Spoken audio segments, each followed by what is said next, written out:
जय श्री कल की ओम नमो भगवते वासुदेवाय। रशिया की सेना भारत पहुंच चुकी। क्या कुछ होने वाला है बड़ा? क्यों 4 सालों के पश्चात अचानक रशियन सैनिकों को भारतवर्ष बुलाया गया?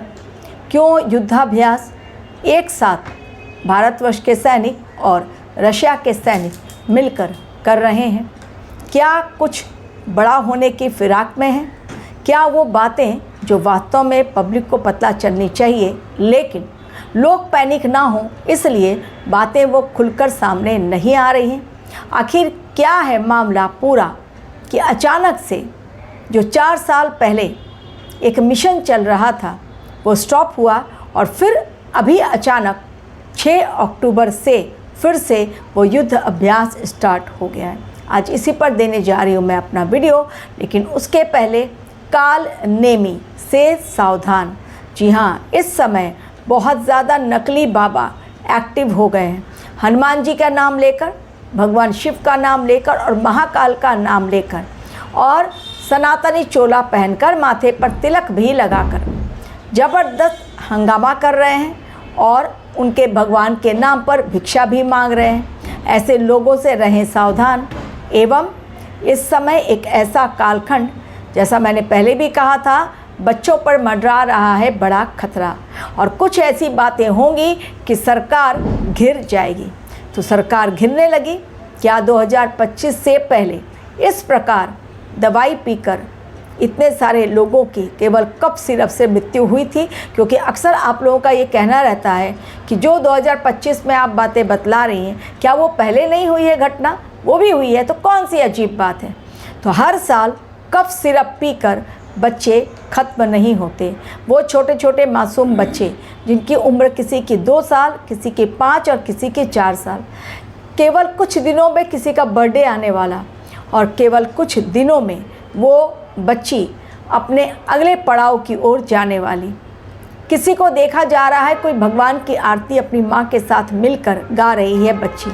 एक ऐसा हादसा जिसमें आज सरकार घिरती हुई नज़र आ रही है।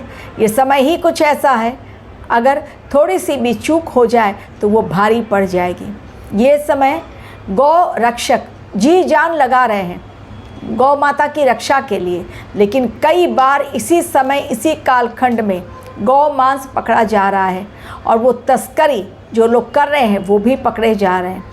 ये सही समय नहीं है। जब तक गायों को मारा जाएगा चीज़ें इसी प्रकार विकराल रूप धारण करती रहेंगी।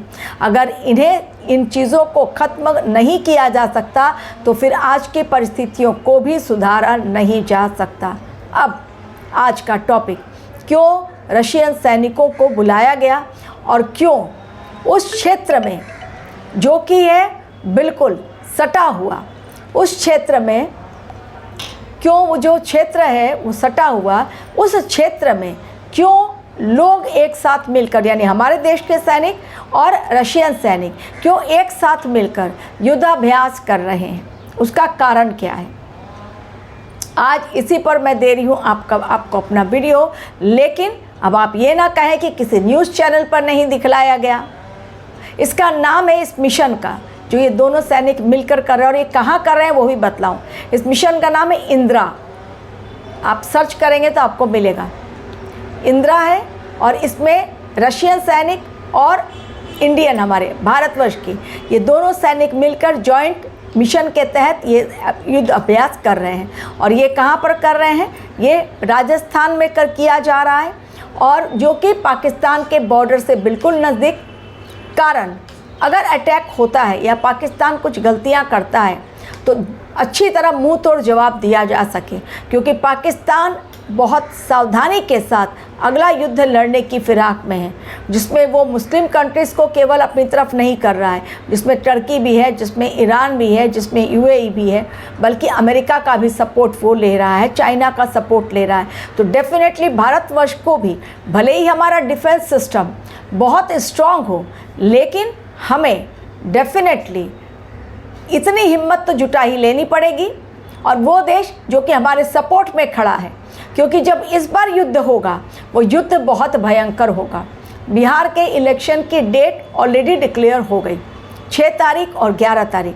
क्या इसलिए मोदी जी टाल रहे हैं युद्ध को? क्योंकि ये इलेक्शन जीतना मोदी जी के लिए और नीतीश कुमार जी के लिए बहुत ज़्यादा ज़रूरी है। कौन जीतेगा उस पर अलग वीडियो मैं दूंगी, लेकिन ये समय जो टल रहा है, बस ये समझिए ये टालने के पीछे का कारण क्या है।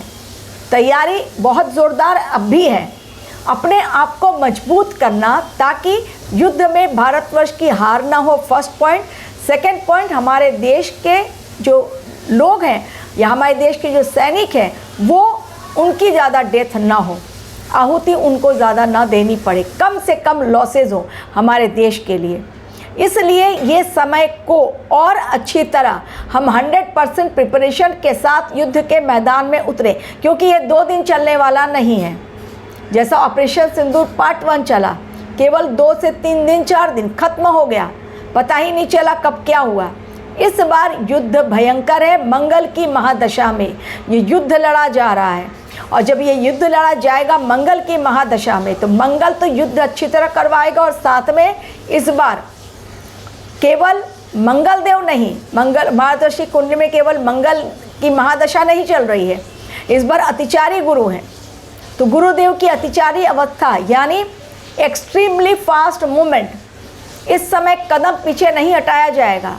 पाकिस्तान या तो टुकड़ों में बढ़ जाएगा या तो पूरी तरह ख़त्म हो जाएगा, क्योंकि 3 चेतावनी ऑलरेडी दे दी गई है कि कहीं से भी अगर कोई गलती करते हो बॉर्डर पर स्पेशली, और फिदाइन हमले की फिराक में है।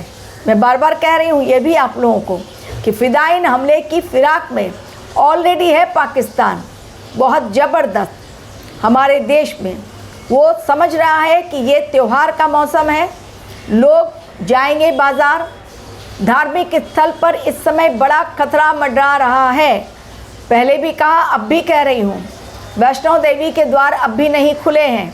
केदारनाथ बद्रीनाथ में भक्तों का तांता लग चुका, वहाँ के बहुत बर्फबारी बहुत तेज़ी के साथ, लेकिन भक्त फिर से वहाँ पहुँचे हुए हैं। चीज़ें वहाँ भी ख़राब होंगी, आज बता के रख रही हूँ कि चीज़ें फिर से एक बार केदारनाथ बद्रीनाथ में ख़राब होने वाली हैं, भक्तों पर प्रॉब्लम्स आएंगी। ये समय ऐसा दिखला रहा है। धार्मिक स्थल जहाँ कहीं भी हो, धार्मिक स्थल पर प्रॉब्लम आएगी, खतरा बड़ा मंडरा रहा है।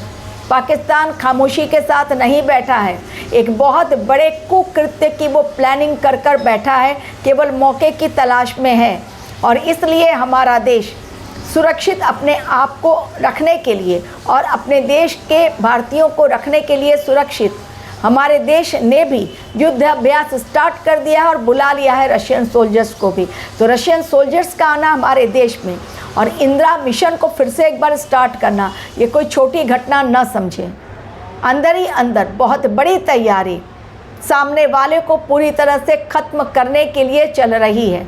वैसे भी पाकिस्तान के इस समय बुरे दिन ही चल रहे हैं, लेकिन भारतवर्ष की भी अग्नि परीक्षा चल रही है, ये कदापि ना भूलें।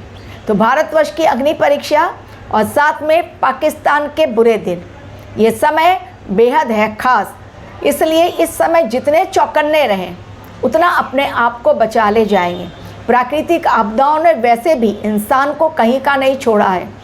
दार्जिलिंग में हालत ख़राब, स्कूल कॉलेज बंद, 10 तारीख तक डिक्लेयर कर दिया गया है वहाँ पर, 10 अक्टूबर तक कि स्कूल कॉलेज नहीं खुलेंगे वहाँ पर। उत्तराखंड में फिर से एक बार बारिश के कारण हालात ख़राब, कई जगहों पर बाहर में भी यानी विदेशों में भी कई जगहों पर ऐसा तूफ़ान आया है और ऐसी बारिश ने कोहराम मचाया है, जिसमें चाइना भी एक है जो अपने आप को बहुत ज़्यादा पावरफुल मानता है, लेकिन आज उसने भी घुटने टेक दिए हैं प्रकृति की मार के आगे। ये समय ऐसा है कि मानव सब कुछ अपनी आँखों से देखेगा लेकिन कर कुछ नहीं पाएगा। सोचिए वो बच्चे जो चले गए, किसकी गलती? आज माँ बाप ने जब इंटरव्यू लिया जा रहा है तो माँ बाप यही कह रहे हैं, हमने अपने हाथों से उनको कफ सिरप पिलाया जिसमें जहर था, यानी हमने अपने हाथों से अपने बच्चों को जहर दे दिया।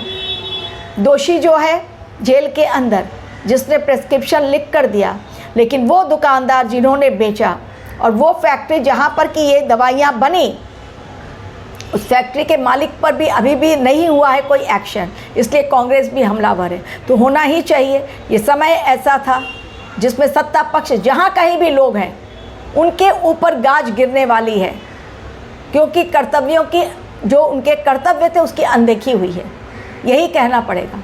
अचानक ट्रॉमा सेंटर में आग लग जाना और मरीज़ों का मर जाना, जब इंसान बीमार पड़ता है तो दवाई लेता ही है और हॉस्पिटल जाता ही है, कोई नई बात नहीं। लेकिन नई बात 2025 की ये हो रही है कि अचानक से ऐसी घटना जिनके कारण भीषण दर्दनाक मौतें हो रही हैं।